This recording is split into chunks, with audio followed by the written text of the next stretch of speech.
잠언서 22장 28절 말씀, 신명기 19장 14절 말씀하고 똑같아요. 그래서 잠언서에도 나와서 잠언서에 있는 걸 같이 읽는 거예요. 잠언서 22장 28절, 내 선조가 세운 옛 지계석을 옮기지 말지니라. 같은 말씀이 신명기 19장 14절에 나와 있는 말씀입니다. 잠언서에 있으니까 그대로 그냥 잠언서를 가지고 잠언서 23장 10절 말씀도 한번 봐요. 옆에 있으니까 잠언서 23장 10절 말씀, 옛 지계석을 옮기지 말며 고아들의 밭을 침범하지 말지어다, 이렇게 되어 있습니다. 근데 고아들이란 말을 하고 그 다음에 지계석을 옮기지 말라는 그런 말을 하는 거 보니까 고아하고 또 연결되는 그런 말 같아요. 그죠? 고아들하고 또 연결되는 말 같아. 그래서 어디가 연결되는 것 같아요? 그 지계석하고 고아하고 왜 연결이 될까? 고아는 어떤 사람을 고아라고 그래요? 아버지 없는 사람을 고아라 그래요. 아버지 없으면 아무래도 불편할까요? 안 불편할까요? 불편하죠. 주눅 들어있고 불편하고. 또 남편 없는 사람을 뭐라 그래요? 과부라 그래요. 그러니까 고아하고 이렇게 짝을 이루어서 자꾸 나오는 단어들이 뭐뭐예요. 성경에서는 과부하고 나그네. 그래서 세 개가 3종 세트예요. 그러니까 고아, 과부, 나그네, 여기 세 개가 3종 세트로 이렇게 많이 나와요. 성경에서는 나그네는 집 없는 사람을 말하는 거고, 그리고 고아는 아버지 없는 사람을 말하고, 과부는 남편 없는 사람을 말해서 하나님은 이런 사람들을 이제 만나시려고 하는 거죠. 하나님은 이런 사람들에게 집 없으면 집 준다 그러고, 고아 아버지 없으면 아버지 준다 그러고, 아버지가 하나님 되신다 그러고, 그리고 이제 남편 없는 사람에게는 내가 너의 신랑이 되겠다, 이제 그런 이야기를 하게 되죠. 그래서 주님은 이렇게 3종 세트를 충분하게 채워주시는 분이, 이제 주님이 다 채워주시는 게 뭐냐면 나그네한테 내가 집이 되겠다 그러는 거예요. 내가 하나님의 집이 되겠다, 너는 하나님의 집으로 와라, 하나님의 집으로 초청하는 거죠. 나그네를. 고아는 아버지, 내가 아버지 되겠다 그런 얘기고, 또 과부한테는 내가 신랑 되겠다, 이제 그런 얘기를 하는 거죠. 그러니까 어떤 면에서는 그 예수님이 신랑 되고 아버지 되고 집이 되겠다 하는 그런 말들을 이렇게 들어보면 예수님은 주로 어떤 사람에게 이런 뭐 준다는 거예요? 뭐 누구에게 이런 긍휼을 베풀고 사랑하고 자비를 베풀고 이러죠?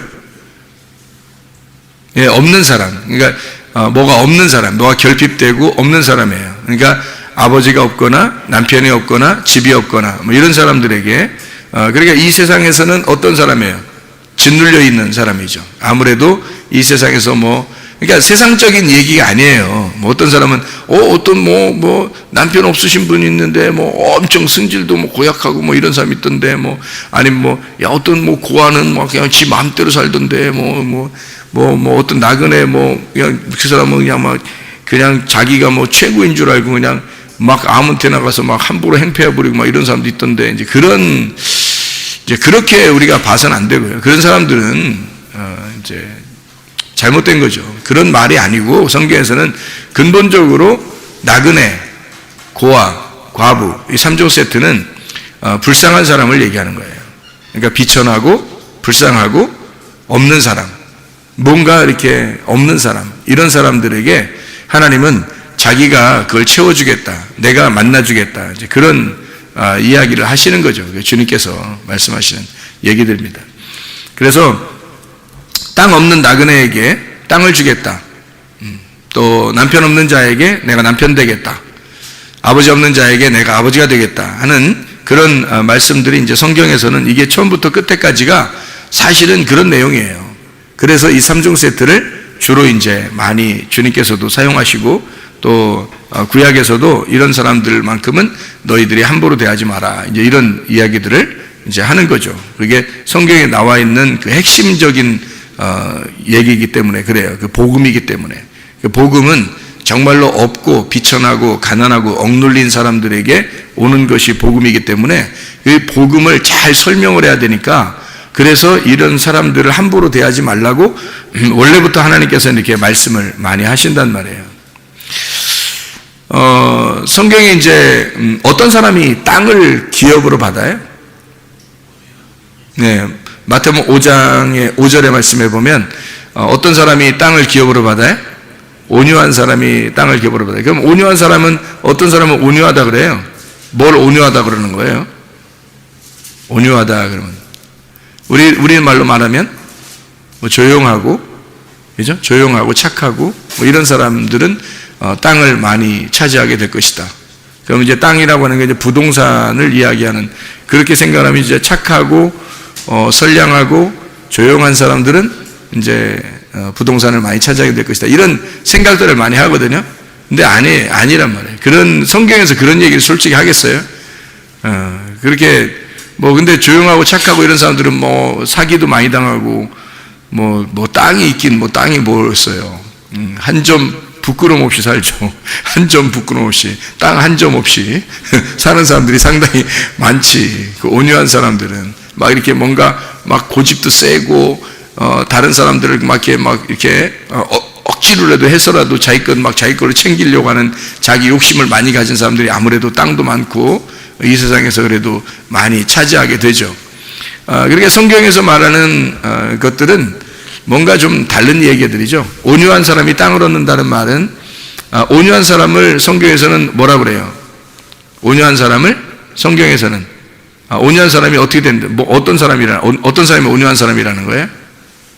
복받은 사람이 온유한 사람이라는 거예요. 그러니까 복받은 사람이 온유한 사람이라는 거고, 온유한 사람은 복받았다 그러는 거예요. 심령이 가난한 사람은 복받았다 그러죠. 복받은 사람은 심령이 가난해진다는 거 아니야. 그럼 애통하는 사람은, 애통하는 사람이 복받았다고 복받은 사람이 애통한대요. 그러면 우리가 지금 생각하는 거하고 전혀 틀린 얘기죠. 그렇죠? 그러니까 심령이 가난하다는 얘기도 심령이 가난해진다면 복받은 사람이고, 복받은 사람은 반드시 심령이 가난해진다라는 얘기예요. 심령이 가난하다는 얘기는 우리가 말씀 많이 나눠서 알지만 영적으로 가난한 걸 말하는 거예요. 영적으로 막 영적인 걸 구하는 거예요. 영적인 건 생명을 말하고 말씀을 말하니까 그 영적인 생명과 말씀, 하늘나라의 것을 요구하고 그것을 차지하려고 하는 그런 사람이에요. 이 땅의 것을 요구하는 게 아닙니다. 그런 심령이 가난해진다는 것은 벌써 복이 있다는 거예요. 복이라는 영생, 예수 그리스도가 그 사람에게 있으면, 그러면 이제 이 사람이 그런 것을 요구하게 된다는 거죠. 그런 가난의, 심령의 가난은 거지가 된다, 이런 얘기거든요. 진짜 거지예요, 거지. 심령의 가난하다는 말은 진짜 영이 거지가 됐다, 이런 의미예요. 영적으로 그것을 거지처럼 막 구한다, 그런 의미거든요. 애통하는 사람이 또 복이 있다. 복 있는 사람이 애통하게 된대요. 그 애통한다는 말은요, 펜테오라는 단어거든요. 펜테오라는 단어는 슬퍼한다는 말이고 애도한다는 말입니다. 이게 펜도스에서 온 단어예요. 슬픔, 애도라는 거예요. 그러니까 애도한다, 슬퍼한다, 그런 의미거든요. 그게 이제 파스코에서 나온 단어예요. 파스코라고 하는 단어가 고통스러운, 고난당한다는 의미가 있습니다. 그러니까 애통한 사람이 복이 있다, 복이 있는 사람이 애통한다는 말은 고난당한다는 말이에요. 복이 있는 사람이다, 그 사람은 애통한다, 고난당한다, 그런 말이거든요. 이게 파스카에서 나온 단어예요. 파스카라는 말이 6월절이거든요.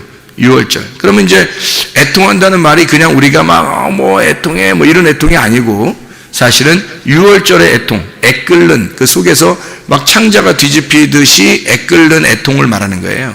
그런 애통을 하게 된다. 어떤 사람이? 복받은 사람이, 복받은 사람아, 너는 이렇게 창자가 끊어질 만한 애통, 고난을 당하고 그런 그 고통을 호소하게 될 것이다, 부르짖게 될 것이다, 뭐 이런 얘기예요. 그 6월절의 고통이라는 게 대단하죠.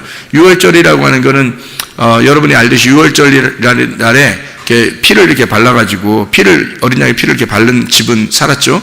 근데 그렇지 않은 집들은 다 어떻게 했어요? 막 장자가 죽은 것에 대한 울음이 그 온 애굽 땅을 갖다 다 이렇게 울음바다가 됐단 말이에요.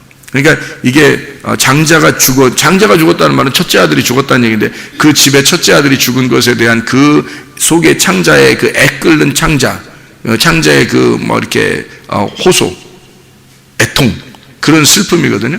그 사람 아들 죽어서 나오는 슬픔이에요. 그런 슬픔이 온 바다를, 온 애굽 땅을 이렇게 적시듯이 그렇게 눈물을 흘린 그런 슬픔이 애통한다는 얘기인데, 복받은 사람들아, 너희들은 이렇게 될 것이다 이런 얘기거든요. 이게 말이 안 맞죠. 이 땅에 있는 걸로 말하면 말이 안 맞는 얘기예요. 그러니까 이게 6월절 어린 양의 피로 구원속받지 못한 사람들, 장자의 죽음 가진 사람들은 어떤 죽음을 얘기하는 거예요? 장자의 죽음이라는 건 첫째 아들의 죽음을 말하는 거예요. 첫째 아들의 죽음이라고 하는 것은 누구를 얘기하면 인류의 첫째 아들이 누구예요? 아담이거든요. 아담의 죽음을, 그러니까 다시 말하면 나의 죽음을 얘기하는 거예요. 내가 죽고 그리스도가 부활하는 거. 그래서 내가 죽어야 그리스도가 부활하는 거예요. 그러니까 나의 죽음을 통한 그 애통, 애곡. 예수 그리스도가 십자가 못 박혀 돌아가실 때 그의 어머니가 얼마나 울었겠어요. 그 울고 그렇게 그 슬퍼하던 그 예수님을 이렇게 잉태하고 출산하고요. 마리아가. 그리고서 그 예루살렘에 가서 예언자를 만나고 그러잖아요. 그럴 때 이제 뭐라 그래요? 당신은 이 아이 때문에 굉장히 애통하게 될 것이다. 이제 그런 이야기도 듣고 그러죠, 그죠? 그러니까 이 아이 때문에 애곡하게 될 것이다. 장자의 애곡입니다. 장자의 죽음에 의한 애곡. 예수님이 마리아의 그 자녀들 중에서 첫 번째 아들이에요. 그렇죠? 장자입니다. 예수님이요. 그 나머지 이제 동생들이 또 태어났는데 예수님이 첫 번째 아들이에요. 그러니까 그 장자의 죽음에 대한 것은 바로 6월절 날 애굽에서 장자의 죽음이 누구의 죽음을 얘기하는 거겠어요? 그러니까 예수의 죽음을 얘기하는 거죠. 예수가 죽을 때 그의 어머니가 애통하는 그 애통을 생각해 보라고. 그 애통이 있는 것은 복받은 사람만 그렇게 할 수 있다는 거예요. 그 희한한 얘기죠, 그죠? 성경에서. 그러니까 그 애국이라는 애통이 어떤 의미냐면 첫째 아들이 죽는 의미. 그러니까 예수가 이 땅에 죽는 의미를 얘기하는 거거든요. 첫째 아들로 와서, 첫째 아담으로 와서 두 번째 아담이 오셔서 죽으시는 거거든요. 그 죽음을 갖다가 이제 이야기할 때 애통한다. 그게 복받은 사람들은 애곡하게 될 것이다. 애통하게 될 것이다. 그게 이제 파스카, 6월절에 대한 이야기를 설명하는 것이다.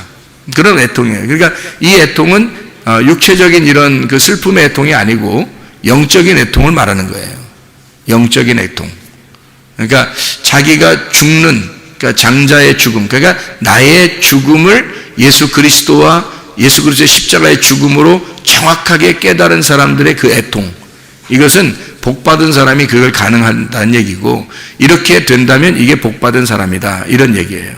그래서 복받은 사람은 애통하게 된다. 그런 6월절의 죽음을 정확히 진리를 깨닫고 그 진리 안에서 그가 나의 죽음을 기억하고 울 수 있는 자, 애통하는 자, 슬퍼하는 자, 이런 것을 의미하는 얘기가 되겠어요. 그런 사람들을 위로한대요. 위로. 그러니까 애통하는 자는 위로한다 그러잖아요. 그죠? 마태복음 5장에 보면 4절에 애통하는 자는 위로를 받는다 그래요. 복있는 사람은 애통하게 되고 애통하는 자는 위로를 받게 된다. 할 때 그 위로가 파라칼레오라는 단어인데, 이 파라칼레오라는 말은요, 가까이서 초청한다는 단어예요. 가까이서 초청한다. 그러면 가까이 초청한다니까 이게 하나가 된다는 얘기죠. 가까이서 함께 있는다는 얘기거든요. 가까이 초청한다. 초청한다는 게 뭐였어요? 하나님이 우리를 초청하신다면, 하나님이 우리를 초청하신다면 뭐겠어요? 여러분을 교회에 오게 할 때 하나님이 여러분을 초청하셨죠? 하나님이 여러분을 초대한 겁니다. 이게 바로 위로라는 거예요. 파라칼레오.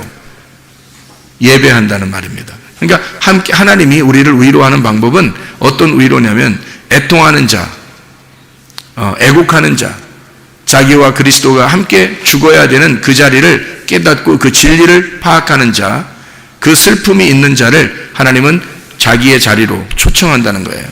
위로한다는 겁니다. 그게 위로라는 거예요. 단어예요. 파라칼레오. 그러니까 초청해서 예배하게 한다는 겁니다. 이렇게 와서 하나님의 초청을 받고 여러분 와서 예배를 드리면, 이 예배 드리는 여러분은 지금 위로받고 있는 거예요. 여러분은 지금 하나님의 위로가 여러분에게 있는 것입니다. 복받은 사람은 애통하게 되고 애통하는 사람은 위로를 받고 있는 거야. 지금 여러분이 여기 왔다는 자체가 위로받고 있는 거랍니까? 놀라운 거죠. 그러니까 이게 마태복음 5장에 5절에 보면 온유한 자는 복이 있나니 온유한 자는 복이 있나니 땅을 기업으로 받을 것이며 그러죠. 복 있는 사람은 온유해지나니 그 온유한 사람은 땅을 기업으로 받을 것이다. 뭐 이런 얘기가 써 있어요. 그 온유한 사람이라는 게 이게 프라우스라는 단어입니다. 이 온유한 자라는 단어, 겸손한 자라는 말하고 같은 비슷한 단어인데요.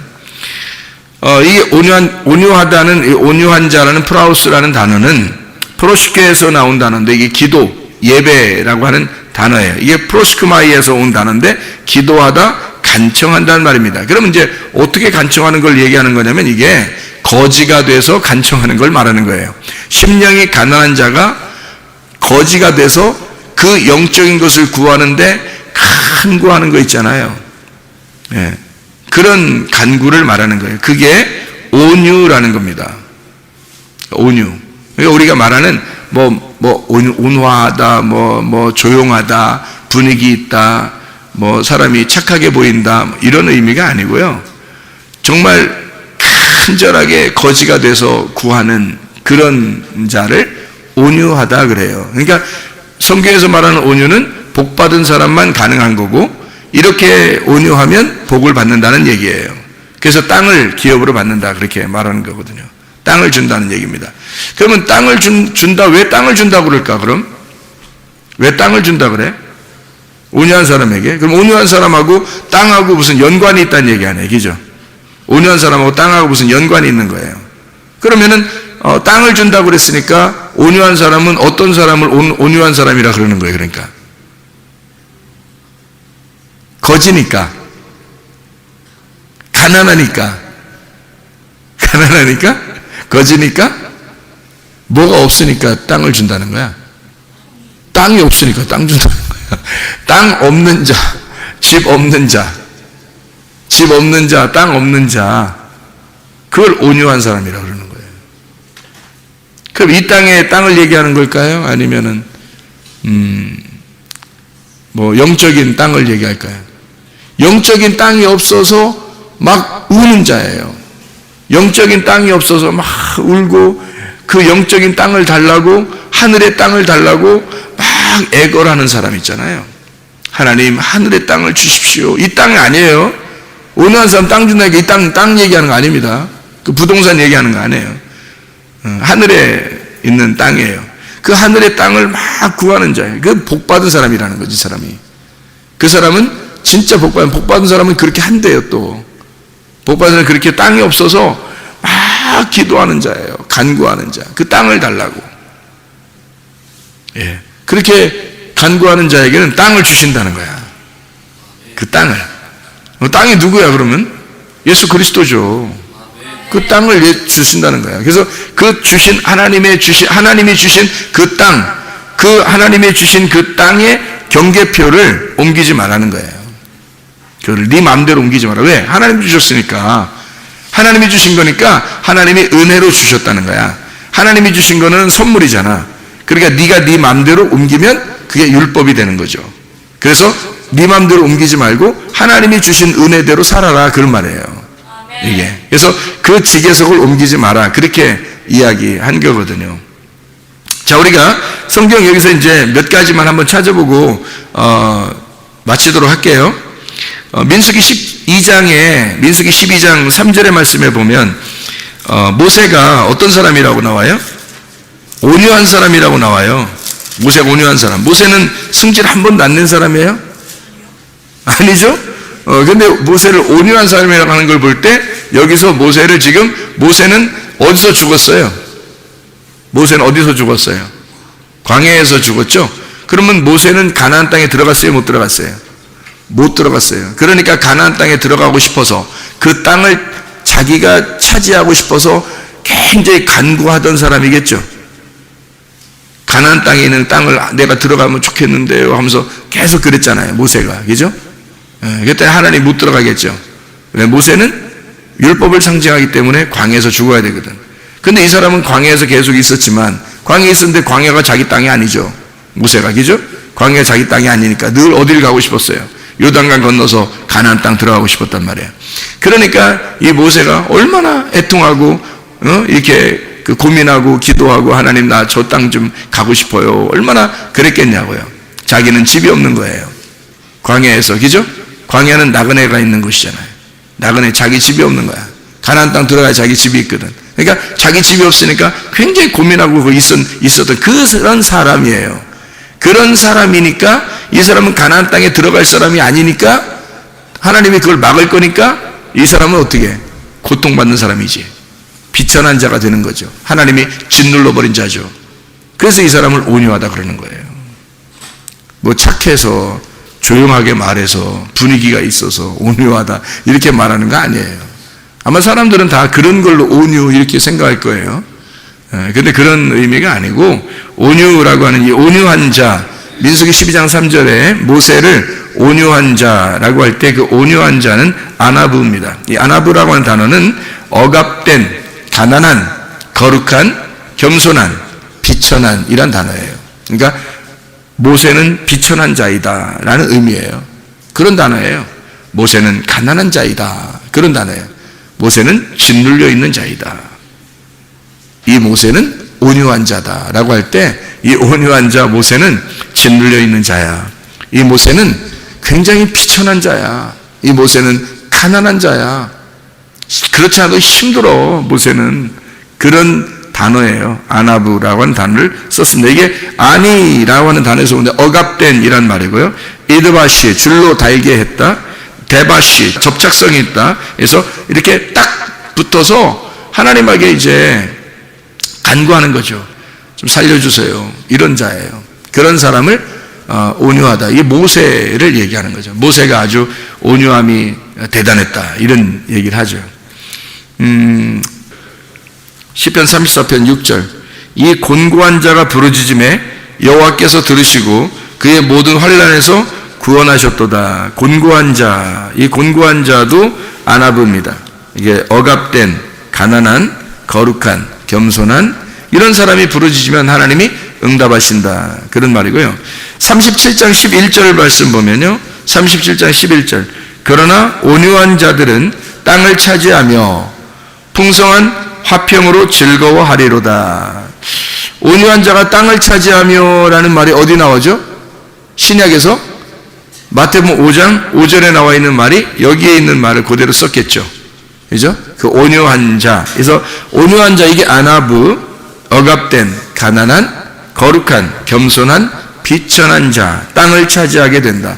풍성한 화평으로 즐거워하리로다. 이런 말씀을 하고 있죠. 시편 119편 71절의 말씀에 보면요. 시편 119편 71절에 보면 고난을 당하면 유익하다 그렇게 이야기하거든요. 고난당한 것이 내게 유익이라 이로 말미암아 내가 주의 율례들을 배우게 되었나이다. 하나님의 말씀들을 배우게 되었다고 그러는데 그 고난을 통해서 그 고난이라고 하는 게 아나입니다. 보고 있다는 말이고 위협하고 있다, 누르다, 괴롭히다, 훈련하다라는 말입니다. 그러니까 하나님은 이 고난이 그냥 이렇게 어려움 주고서 없애버리려고 하는 고난이 아니라 사실은 훈련을 목적으로 하는 거예요.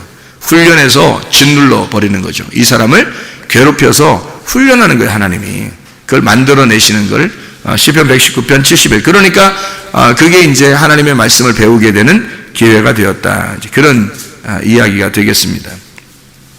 한마디로 말하면 온유한 자는 어떤 사람이에요? 이 땅에서 땅을 잃어버린 자죠. 땅을 잃어버린 자. 이 사람들이니까 하나님 앞에 간구하게 되고 애통하게 되고 하나님 땅을 주십시오라고 간청하니까 하나님께서 그런 사람들에게 땅을 주시겠다 이렇게 이야기하는 것이 되는 거죠. 그러니까 모세를 생각하면 딱 이해가 되겠죠. 모세를 생각하면 모세가 온유한 사람의 대표였는데 그 모세라는 사람이 어떤 사람이었는가 봤더니 광야에서 가나안 땅을 들어가고 싶어하는 그 땅을 차지하고 싶어하는 그 애통함이 있었던 사람이었구나. 그랬더니 그를 온유하다고 하나님이 인정하시더라. 그래서 그 사람에게 주신 땅이 어디겠어요? 하늘나라 땅이죠. 그래서 이 땅에서 죽음을 죽었을 때 그 시체를 찾아보지 못했다 그랬죠. 그죠? 땅에 시체가 있지 않고 그를 하늘로 옮겼다. 이제 이런 이야기를 이제 이야기하는 거죠. 이제 그런 온유함이라고 하는 것은 이런 의미가 있어요. 이 땅에서 가장 자기를 온유하다라고 이렇게 표현했던 분이 계신데 누구예요? 예수님이죠. 예수님이 마태복음 11장 28절부터 30절까지 말씀에 뭐라고 그러죠? 예수님이 나는 온유하고 겸손하니 멍에를 메고 와서 배워라. 주님의 멍에는 쉽고 짐은 가볍다. 이제 그런 이야기를 하잖아요. 그죠? 그래서 거기서 그 온유하다는 게 프라우스, 온유한, 겸손한이라는 말이고요. 겸손이라는 말이 타페이노스라는 단어인데 이게 짓눌린이라는 단어입니다. 짓눌린. 초토화되고 초라하고 굴욕감을 가진 자, 이런 거예요. 그러니까 하늘에서 이 땅에 내려오니까 하늘 왕자인데 땅에서 인정을 못 받는 거예요.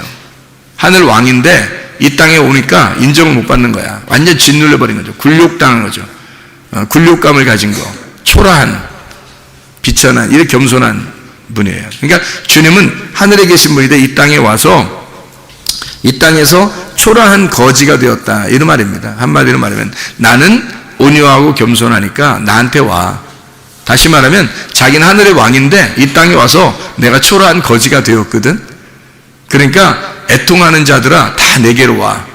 힘들고 수고하는 자들아 다 내게로 와.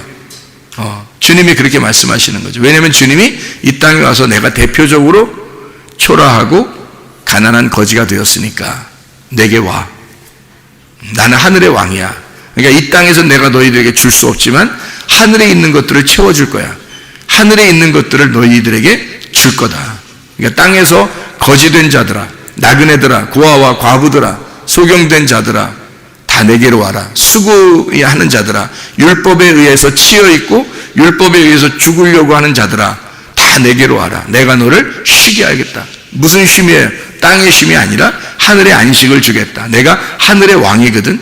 이 땅에 와서 나도 너랑 똑같이 초라해지고 너랑 똑같이 굴욕당하고 너랑 똑같이 내가 가난해졌어. 나도 거지야. 그러니까 이게 너와 나는 똑같잖아. 같은 거지니까, 같은 소경이니까, 같은 환자니까, 같은 병자니까. 그러니까 너랑 나랑 내가 같은 마음을 가지고 있어. 그러니까 하늘나라에 있는 것들을 내가 하늘의 의사야. 하늘의 의사니까 하늘의 의사가 와가지고 병든 자를 고쳐주려고 왔으니까. 근데 내가 네 마음을 모르면 의사는 의사고 환자는 환자잖아. 근데 예수님 오신 것은 환자로 오시는 거예요. 자기가 환자로 오시는 거예요. 그리고 하늘의 의사라는 거지 땅의 의사 아니잖아요. 땅의 것을 갖다 고쳐주려고 하는 거 아니잖아요. 물론 고쳤어요. 뭐 병도 고치고 소경도 뭐 눈뜨게 하고 그래. 근데 그게 사실은 하늘에 있는 영적인 이야기들을 갖다 설명하려고 고치신 거잖아요. 그죠?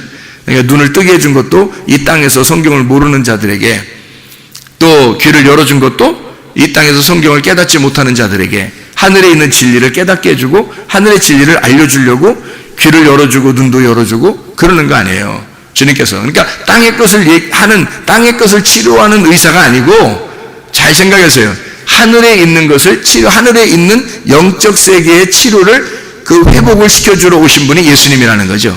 그럼 이 땅에 오셨을 때는 가난한 거지처럼 비천하고 초라하고 거지처럼 이렇게 굴욕당하는 그런 분으로 계시다, 이런 얘기예요. 내가 그런 자야. 내가 온유하고 나는 겸손한 자야. 나 짓눌렸어. 나 굴욕당했어. 나 초라한 거지야. 이제 그런 이야기를 해주고 있는 말씀입니다. 그러니까 하나님이 우리에게 주신 땅들이 있어요. 그건 뭐겠어요? 그러니까 은혜죠. 은혜. 우연히 들어간 그 땅, 룻이 우연히 들어간 그 땅이 있어요. 그게 하나님의 은혜였다라는 얘기죠. 그래서 하나님이 주신 땅을 이렇게 그 지계석이라고 그러죠. 하나님이 우리에게 주신 그 지계석이 있어요. 그 지계석을 옮기지 말라는 거야. 네 함부로. 왜냐하면 네 마음대로 하지 말라는 거야. 하나님의 것을 하나님의 것으로 그냥 두라는 거죠. 하나님이 너에게 주시는 환경을, 하나님이 너에게 주신 그 말씀을 그대로 두라는 거야. 하나님이 깨닫게 해주실 때. 그래서 하나님이 너에게 깨닫게 해주신, 이게 지계석이라고 하는 건 이렇게 집을 이렇게 놓을 때 있잖아요. 땅을 이렇게 놓을 때 그 모서리 이렇게 표시를 해놓는 거예요. 표시. 그러니까 표식입니다. 이렇게. 그러면 이제 요 안에 있는 건 내 땅이 되는 거고 저 밖에 있는 남의 땅이 되는 거거든요. 그러면 그 지계석을 이렇게 밖으로 이렇게 옮기면요, 그럼 내 땅이 더 넓어지는 거죠. 그러니까 지계석을 옮기지 마라라고 얘기한 건 밖으로 옮기지 마라 그 말이지, 그 지계석을 안으로 옮기지 마라 뭐 이런 얘기했어? 어떤 바보가 자기 지계석을 안으로 옮기겠어? 땅이 이만큼 있어. 이렇게 네모나게 이렇게 해서 여기 네모나게 4개 지계석을 놨다고 생각해봐. 여기 표시를 놨어. 돌 같은 거로, 나무 같은 거로 이렇게 4개를 놨는데 지계석을 옮기지 말아야 된다 그랬는데 옮긴다고 해서 이걸 갖다 안쪽으로 이렇게 갖다 이렇게 집어넣어놨어. 그럼 땅이 더 좁아지지. 자기 땅이 또 더 옮기고 싶어서 더 옮겼어. 그러면 또 땅이 더 좁아지지. 이거를 밖으로 옮겨야지. 옮긴다면 밖으로 옮기려면 이 사람이 밖으로 이렇게 1cm씩 11을 옮기면 10cm가 옮겨지는 거예요. 양쪽으로 10cm씩 옮기면 20cm가 옮겨진 거예요. 하루에 1cm씩만 옮겨도. 그러면 이제 이게 1년이 되면, 아니 한 달 동안 옮기면 어마어마한 거죠. 그죠? 이 하루에 1cm씩 옮기면 10일이면 10cm, 30일이면 한 달이면요. 30cm가 넓어지는 거예요. 그럼 이쪽도 30cm가 넓어지니까 60cm를 벌어들이는 거지. 이렇게 땅을 더 크게 하는 거죠. 이렇게. 그러면 네가 옮긴 거잖아. 이렇게. 네가. 그런 짓들 하지 말라는 거예요. 그러면 상대적으로 그 이웃의 땅은 어떻게? 좁아지겠죠? 이웃의 땅이 좁아지는 거예요. 내게 주어진 은혜를, 내 거 풍부하다고 해서 내 거를 갖다가 이게 밖으로 더 많아지려고 이렇게 옮기잖아요. 그럼 그걸 뭐라고 그러냐면 탐심이라고 그러는 겁니다. 탐심이라고. 그러니까 탐심을 부리지 말라는 거지. 이게 옮기면 더 넓어지잖아. 그러니까 탐심이죠. 그래서 그걸 탐심이라, 육신의 정욕, 안목의 정욕, 이생의 자랑, 먹음직 보암직 탐스럽게 하는 거. 그게 이제 탐심은 우상숭배. 그래서 그걸 뭐라고? 선악과. 그러니까 이것을 그렇게 옮긴다면 선악과. 그럼 선악과는 뭐를 갖다가 선악과라고 그랬어요? 율법. 그러면 율법이 요거의 어떤 그 표식이라고 했죠? 율법이 요거의 표식. 나를 이 안에서 자유롭게 만드는, 진리를 자유롭게 만드는 그 울타리란 말이에요. 그 율법이란 말이야. 이거를 넘어가지 마라 그 말이야. 요거를 넘지 마라. 너에게 주어진 그 율법 안에서, 그 안에서 자유해야 된다 그 말이거든요. 이것을 넘어가지 말라는 거지. 그러니까 우리에게 주어진 것들이 있어요. 환경들도 그렇죠. 우리에게 주어진 것들이죠. 나의 아내가 있을 거고 나의 남편이 있을 거란 말이에요. 그죠? 넘어가면 안 되겠죠. 그죠? 나의 자녀가 있을 것이고 나의 부모가 있을 거란 말이에요. 그걸 넘어가지 말라는 거죠. 그죠? 이거를 질서를 파괴하지 말라는 거고, 그리고 내게 주어진 것들을 넘어가지 말라. 뭐 이런 의미도 되겠죠. 그죠? 그래 내게 주어진 근본적인 것은 성경에서는 그 땅이라는 그 말씀을, 그 말씀 안에서 진리를 발견하라는 말이에요. 그 주어진 말씀 안에서 진리를 발견하라. 그래서 이 말씀이 지계석이에요. 이만큼 딱 여기 성경책 보면, 이게 성경책 이렇게 네모나게 생겼잖아요. 이게 책이잖아. 이 성경책 이 자체가 지계석이라고. 이 지계석. 그러면 이 안에서 진리를 발견해야지. 이걸 넘어서서 다른 것으로 진리를 막 깨달으려고 하는 사람들이 있어요. 그죠? 성경책 말고 다른 거로 진리를 깨달으려고 뭐 다른 지식을 막 구하고 이런 사람들도 꽤 있거든요. 그런 진리는 하나님께서 요구하시는 게 아니란 말이에요. 이게 욕심이죠. 자기가 탐심이란 말이에요. 좀 더 나아 보이려고, 다른 사람에게 좀 자기를 자랑해 보려고 하는 그런 거지. 솔직히 말해서 진리는 성경 안에 있습니다. 이 율법이라는 이 성경 안에 이 지계석을 옮기지 마라. 이 지계석 안에 진리가 있다. 이 진리를 요 안에서 발견하라. 그런 말이거든요. 그래서 룻이라는 여자가 보아스를 만날 때, 보아스가 룻한테 뭐라 그래요? 보아스한테 내 밭에서 다른 밭으로 안 가는 게 좋겠다. 그래요. 왜 그러냐면 룻이 그 밭을 들어갈 때 우연히 들어갔어요. 우연히 들어갔다는 말은 자기 뜻대로 자기가 생각해서 저기로 들어가야지 하고 자기가 막 이렇게 연구해서 찾아가지고 저긴 보아스야. 그러니까 내가 가서 보아스하고 만나야지 이러면서 들어간 이런 게 아니란 말이에요. 그냥 우연히 이삭을 주스러 들어갔는데 그 밭이 보아스 밭이었던 거예요. 그러니까 이건 하나님이 주신 땅이죠. 하나님이 우연히 은혜로 주신 땅이지 자기가 선택한 땅이 아니란 말이에요. 자기가 선택한 땅이 아니라 하나님이 주신 땅이란 말이에요. 이 세상에 여러분 살아가는 동안에 내 계획대로 내 뜻대로 막 결정하려고 하는 사람들도 있죠. 근데 그럴 때가 많이 있죠. 근데 내 뜻대로 내 생각대로 잘 안 될 때가 많죠. 왜냐면 주변에 있는 것들이 나를 통제하는 거죠. 그게 지계석이란 말이에요. 나를 통제한다는 거죠. 그래서 딱 이렇게 이렇게 막아준다는 거죠. 이렇게. 그 안에서 진리를 발견하라는 거예요. 그 안에서 충분히. 그러니까 우리 교회라는 이 지계석이 이렇게 딱 있단 말이에요. 이렇게. 그럼 이걸 갖다가 여러분이 아유, 교회 난 무시해. 교회는 아무것도 아니야. 세상의 교회는 다 똑같지. 그러면서 자기 교회를 무시하고 아무 데나 교회, 이러면 이 사람은 진짜 진리 깨닫지 못합니다. 쉽지 않아요. 왜냐하면 이게 교만한 거거든요. 탐심이에요. 욕심이라고. 그러니까 하나님이 주어진 이 은혜라고 하는 이 진리를 여기 하나님의 그 지계석 안에서, 율법 안에서, 교회 안에서 충분히 깨달을 수 있어요. 보아스의 밭 안에서 충분히 이삭을 주실 수 있단 말이에요. 충분히 이삭을 주시면서 먹고 살았어요. 그런데 보아스를 만난 거예요. 거기서 그 밭에서 만난 거예요. 그리고 보아스는 그 밭을 떠나지 말라고 했던 거고, 그게 무슨 일인지 아시겠죠? 하나님이 주신 그 지계석을, 하나님이 주신 그 땅을, 그 은혜를, 우연히 주신 너에게 준 그거를 옮기지 마라 이거야. 네 맘대로. 그런 얘기가 되는 거죠. 그러니까 하나님이 그 주신 땅, 원래는 나오미서죠. 나오미서. 룻기서가 나오미서인데, 이 나오미라고 하는 여자가 원래 베들레헴에 살았었죠. 베들레헴에 살고 있다가 어디로 갔어요? 모압으로 갔어요. 모압으로 갔는데 남편, 아들 2명 다 잃어버렸어요. 그러니까 자기는 모압에서 살고 있었을 때, 그 살고 있을 때 어떻게 잘 살았는지 모르겠지만 하여튼 다 잃어버린 거예요. 다 잃어버리니까 이 마음이 어떻게 됐겠어? 이 마음이 고통스럽죠. 짓눌려 있죠. 가난하죠. 거지죠. 완전히 피폐해졌죠. 이 사람이. 그러니까 어떤 사람이 됐겠어요? 온유한 사람이 되는 거죠. 그런 사람이. 그러니까 룻도 마찬가지로, 룻도 남편 잃어버리고 모압이라는 땅을 잃어버리고 어디로 온 거예요? 베들레헴으로 오는 거죠. 나오미가 원래 베들레헴에 살았었는데 모압에 갔다가 다 잃어버리고 다시 베들레헴을 올 때는 이게 생명의 떡의 집이 되는 거예요. 그러니까 이게 처음에는 베들레헴을 버리고 탕자처럼 갔단 말이야. 탕자처럼 갔는데 모압이라는 땅에서 다 잃어버리고 다시 돌아올 때는 새로운 땅이 된 거죠. 베들레헴이. 옛날의 베들레헴이 아닌 거야. 자기가. 탕자도 마찬가지. 탕자도 처음에 나갈 때는 아버지가 말릴 수도 있었는데 안 말렸잖아요. 안 말리고 이 탕자가 나갈 때는 그냥 나가게 뒀잖아요. 돈도 막 싸줘. 이렇게 반 잘라서 이렇게 다 나눠주고 이렇게 갔단 말이에요. 갔다가 다 잃어버리고 돼지랑 같이 먹다가 돌아오게 될 때는 어떻게 해요? 아버지, 나 종으로 하나 써줘도 되겠는데요. 이렇게 얘기해요. 얼마나 가난해진 겁니까? 그죠? 얼마나 비천해졌어요. 굴욕당한 거죠. 자기의 굴욕감. 그래도 견디고 먹고만 살면 좋겠습니다 하는 하나님의 이 아버지의 양식만 있으면 내가 좋겠습니다. 나머지 다 필요 없어요. 먹고만, 이 진리의 말씀만 주세요. 그러면 나는 그냥 살겠어요. 아무것도 다 필요 없습니다 라고 이야기했단 말이에요. 그죠?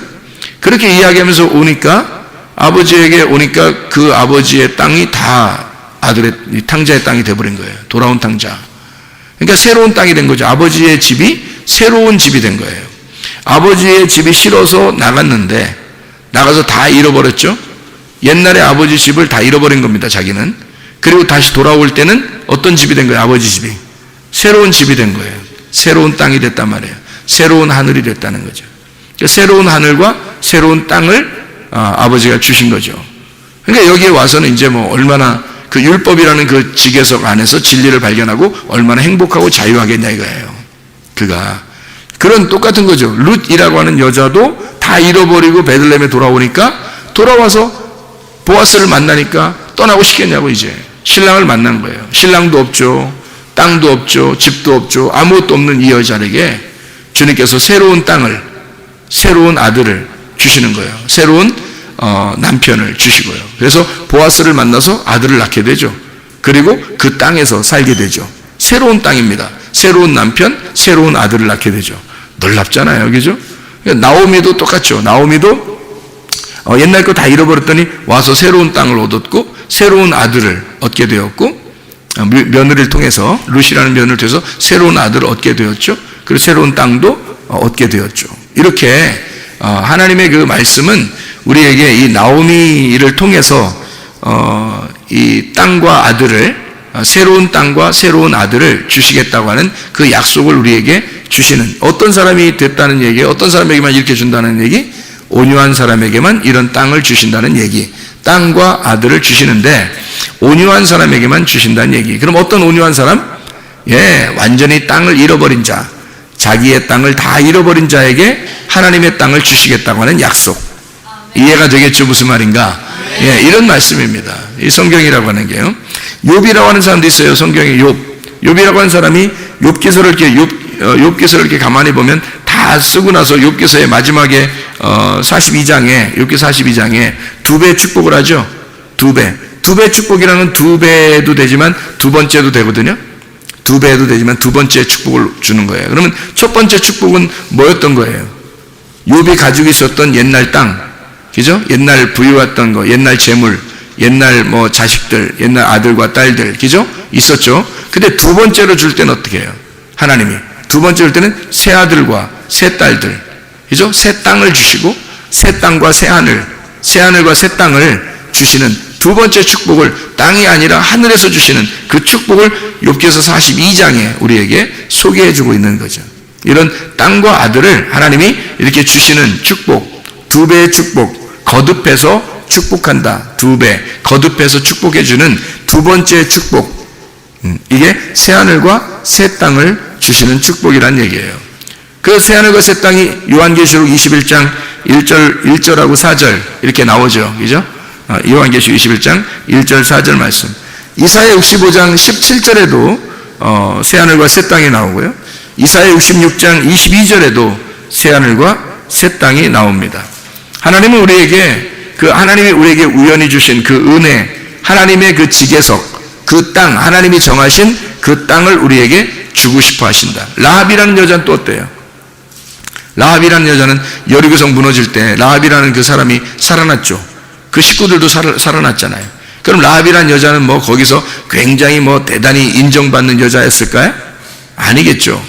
그 여자는 이렇게 성에 가면 이렇게 밑에 사는 게 아니라 막 이렇게 다락방에 살고 이렇게 위에 살고 이런 사람들은 이렇게 잘 사는 사람은 아니겠죠. 그러니까 이렇게 얻어서 사는 그런 사람이에요. 자기 땅도 아니고. 그게 이 여리고성이 다 무너질 때 이 사람은 새로운 여리고를 이제 주시는 거죠. 향기로운 그 여리고를 새로운 것을 주는 거예요. 이 이스라엘 백성들이 점령에 들어가서 하나님이 새로 이 사람을 살려서 이스라엘 백성과 똑같이 그 땅을 나누도록 그렇게 만들어 주셔서 라합이라고 하는 이 여자는 유대인을 만나서 유다의 자손을 만나가지고 대단히 축복받은 여자가 되었죠.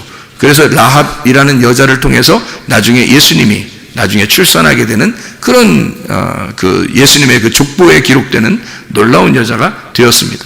그러니까 이것도 역시 그 옛 땅을 잃어버린 여자에게 새로운 땅을 주시겠다고는 하나님의 놀라운 새로운 땅과 새로운 아들을 주시는 하나님의 놀라운 역사, 이것을 우리가 보게 되는 거죠. 신명기 19장 우리 14절 말씀을 우리가 새벽 예배 때 같이 보았는데, 신명기 19장 14절의 말씀, 19장 14절 말씀 보면 내 하나님 여호와께서 내게 주어 차지하게 하시는 땅, 곧 내 소유가 된 기업의 땅에서 라고 되어 있으니까 누가 준 땅이라고요? 예, 주님께서 주신 땅, 주님이 주신 땅이라는 거예요. 아까 다 설명했죠? 그러니까 주님이 주신 우연한 기회에 하나님의 은혜, 우리가 그 계획한 땅이 아닌데 하나님이 주어주신 그런 땅이에요. 여러분이 우리 교회 나온 것도 여러분이 뭐 계획해서 처음부터 막 이렇게 한 게 아니라 하나님의 우여곡절 속에 이곳에 와서 예배 드릴 수 있도록 이렇게 만들어 주시는 것도 이것도 하나님이 계획하신 거죠. 이게 우연한 기회에 하나님의 은혜가 여러분에게 작용한 것입니다. 하나님이 주신 땅이란 말이에요. 그 땅, 이것을 조상이 정한 내 이웃의 경계표를 옮기지 마라. 조상 때부터 내려오던 그 이웃의 경계표가 뭐겠어요? 율법이죠. 그 하나님의 말씀, 율법. 내려오던 그 모든 율법의 내용은 다 처음부터 어디서 내려온 거예요? 선악과에서 내려온 거죠. 그럼 선악과 안에서 뭘 발견하라는 거예요? 생명나무를 발견하라는 거죠. 그 안에서 생명나무를 발견하는 거지, 이것을 벗어나라는 얘기 아니에요. 아담과 하와가 선악과를 어떻게 했어요? 먹었죠. 먹어버리니까 이걸 벗어난 거란 말이에요. 선악과를 먹어버리니까 벗어나게 되고, 벗어나니까 쫓겨나게 된 거죠. 더 이상 에덴 동산을 차지하지 못하도록 만들었단 말이에요. 그러니까 생명나무로부터 멀어지게 만들었다는 거죠. 이 멀어지니까 이 사람들이 하나님 앞에 생명나무에 갈 수 있나요? 못 가죠. 왜냐하면 막아놨으니까 하나님이. 그러니까 하나님이 찾아가야 되는 거예요. 그래서 찾아오신 것이 바로 주님이셔요. 주님이 찾아오셨으니까 은혜라고 그러죠, 우리가. 그죠? 우리가 노력해서 한 게 아니라 주님이 찾아오셨다 그러니까 그걸 우연한 하나님의 은혜라 그렇게 말하죠. 내게 주어진 은혜, 내게 주어진 선물, 그걸 주님이 예수 그리스도라고 말하는 거예요. 그 예수님이 우리에게 찾아오셔서 그 은혜를 주신 그것을 너는 벗어나지 마라. 이것을 넘어가지 마라. 이런 얘기가 되는 거겠죠. 그러니까 여기 율법이라고 하는 선악과 너의 이웃의 경계표에서 여기에서 벗어나지 말고 이 안에서 진리, 이 안에서 생명의 나무인 진리의 말씀을 깨달아 알아야 된다. 이제 이런 말씀이 되는 거죠. 그러니까 이 안에서 발견해라. 그 말입니다. 자, 그럼 이게 이제 어떤 사람에게 땅을 준다겠다고요? 온유한 사람에게 땅을 준다겠다고. 그럼 온유한 사람에게 땅을 준다는 말은 어떤 의미를 가지고 있을까? 한 가지만 보고 우리가 마치도록 할게요. 창세기 23장 13절부터 창세기 23장 13절부터 20절까지 말씀인데요. 창세기 23장 13절부터 20절까지 말씀. 자, 여기에서 아브라함이라는 사람이 나오는데 이 아브라함이 그 백성, 그 땅의 백성이 듣는 데서 에브론에게 말하 이르되 당신이 합당히 여기면 청하건대 내 말을 들으시오. 내가 그 밭값을 당신에게 주리니 당신은 내게서 받으시오. 내가 나의 죽은 자를 거기 장사하겠노라. 에브론이 아브라함에게 대답하여 이르되 내 주여 내 말을 들으소서. 땅값은 은 400세겔이지만 그것이 나와 당신 사이에 무슨 문제가 됩니까? 당신의 죽은 자를 장사하소서. 아브라함이 에브론의 말을 따라 에브론이 해쪽 속에 듣는 데서 말한 대로 상인이 통용하는 은 400세겔을 달아 에브론에게 주었더니 마므레 앞 막벨라에 있는 에브론의 밭 곧 그 밭과 거기에 속한 굴과 그 밭과 그 주위에 둘린 모든 나무가 성문에 들어온 모든 해쪽 속에 보는 데서 아브라함의 소유로 확정된지라.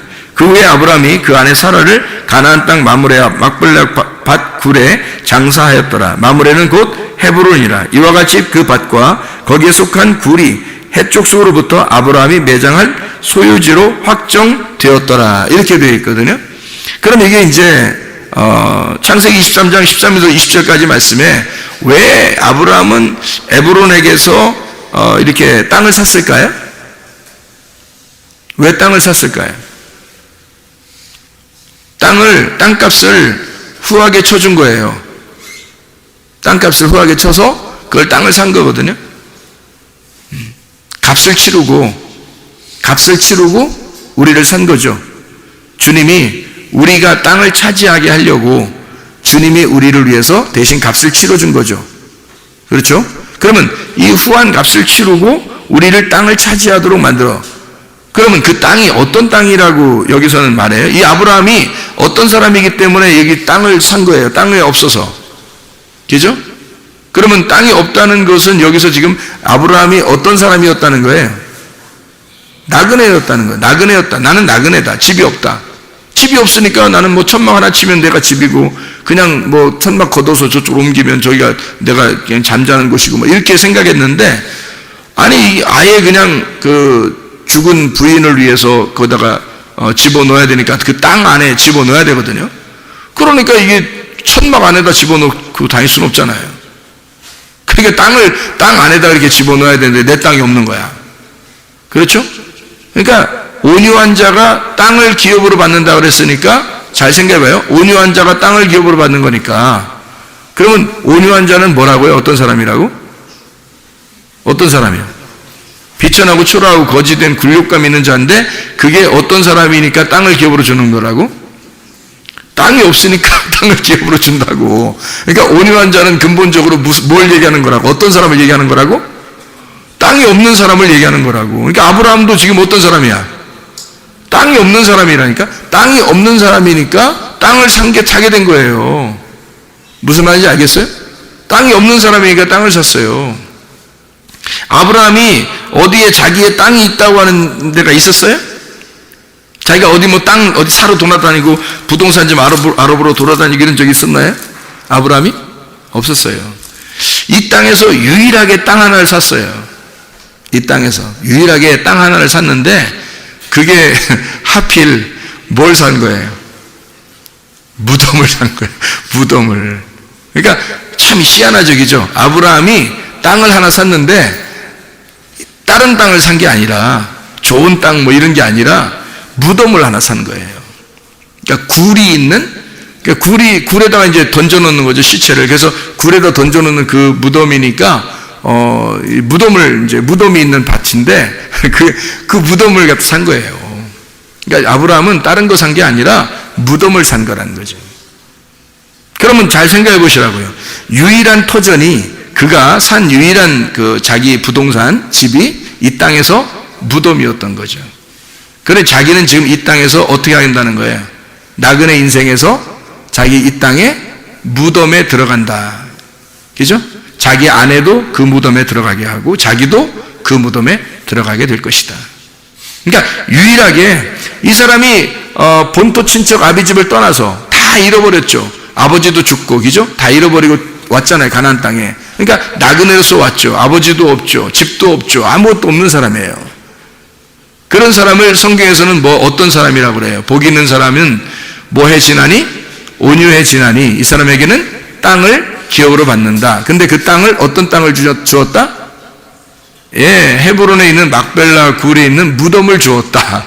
이 말이잖아요. 그죠? 그러니까 하나님이 주시긴 주셨는데 무덤을 주었다. 그것도 비싼 값을 주고 예수님이 우리의 값을 치러주시고 우리 교회를 구입해서 주님께서 예수님이 값을 치르고 자기의 목숨이라는 값을 치르고 자기의 생명을 내주고 우리 교회를 샀다 이거죠. 그러면 그 무덤이 어떤 곳이에요? 무덤이라고 하는 것은 어떤 곳이에요?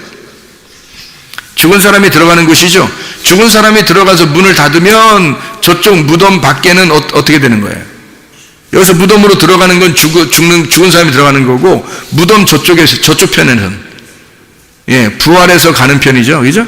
그러니까 이쪽에서는 무덤 죽어서 들어가는 곳이고 무덤 끝에는 부활해서 나가는 곳이란 말이에요. 그걸 무덤이라 그러는 거예요. 성경의 무덤은 죽음과 부활의 장소예요.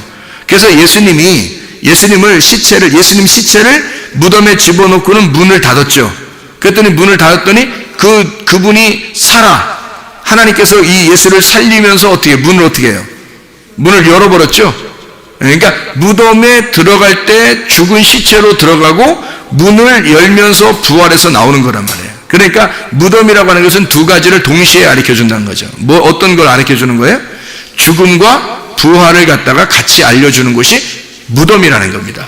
그러니까 지금 막벨라 굴을 샀다라고 하는 거기서 구입한 이 비천한 자 아브라함은 아무것도 갖지 못한 초라한 이 굴욕당하는 가난한 거지, 다른 사람들이 볼 때는 집도 아무것도 없는 그런 부모도 없는 집도 없는 아무것도 없는 이 아브라함에게 이 온유한 가난한 비천한 이 사람이 땅을 기업으로 하나님이 주셨는데 무덤을 주시더라. 그 무덤이 뭐다? 죽음과 부활을 함께 동시에 간직하고 있는 교회를 말하는 거죠. 그 무덤이. 그러니까 아브라함에게 주신 땅은 교회인 거죠. 교회에 하나님의 아들이 교회를 차지하게 되는 것을 말하는 것입니다. 하나님의 아들이 교회를 차지하게 된다. 이 교회는 아브라함의 입장에서는 옛날에 있었던 자기가 가나안 땅에 들어오기 전에 가지고 있었던 그런 땅과 그런 집이 아니었죠. 자기가 이제는 자기가 값을 치르고 얻는 새로운 교회, 하나님의 땅이 되었던 거죠. 이게 새하늘과 새 땅이 된 거죠. 그래서 이 새하늘과 새 땅을 차지하게 되고 여기서 자기가 죽어 새하늘과 새 땅에 들어간다고 하는 그 약속의 언약을 받는, 하나님의 말씀의 언약을 받는 놀라운 장소, 그게 교회입니다. 여러분에게 이런 교회에 여러분 오신 것을 환영합니다. 여러분 애통하는 자는 위로를 받는다 그래요. 하나님께서 여러분 이곳에서 주님을 만나 예배할 때 그 예배하러 여러분을 예배하게 하기 위해서 여러분을 초대하신 하나님은 그것이 위로라고 말씀하는 겁니다. 여러분이 이곳에 왔다는 이 자체가 위로인 거예요. 하나님은 여러분을 이곳에 오게 한 것이고 오게 한 것이 하나님의 위로라는 거예요. 하나님의 위로를 충분히 받으셔야 합니다. 이곳에 오면 하나님의 교회, 우리가 이 땅을 차지하게 하는 하나님의 아들로 이 땅을 차지하게 해서 진정한 새 하늘과 새 땅이 되는 예루살렘, 새 예루살렘인 교회가 이곳에 세워지는 것입니다. 하나님의 놀라운 집, 하나님의 집, 새로운 하늘과 새로운 땅인 하나님의 교회라는 집, 이 교회를, 이 땅을 주시는 거죠. 어떤 사람에게? 온유한 사람에게, 내 땅이 없는 사람에게, 내 집이 없는 사람에게 이 땅을 주시는 거죠. 하나님은 이 교회가 여러분의 집이 되기를 원하시는 거예요. 기도하겠습니다. 우리 하나님 아버지, 사랑과 은혜를 감사를 드립니다. 우리에게 이런 놀라운 교회를 허락해 주셔서 고맙습니다. 하나님의 말씀이 그 진리가 끊임없이 흐를 수 있도록 인도해 주셔서 하나님의 뜻대로 살다가 주님 만나게 도와 주시옵소서. 예수 그리스도 존귀하신 이름 받들어 기도 올리옵나이다. 아멘.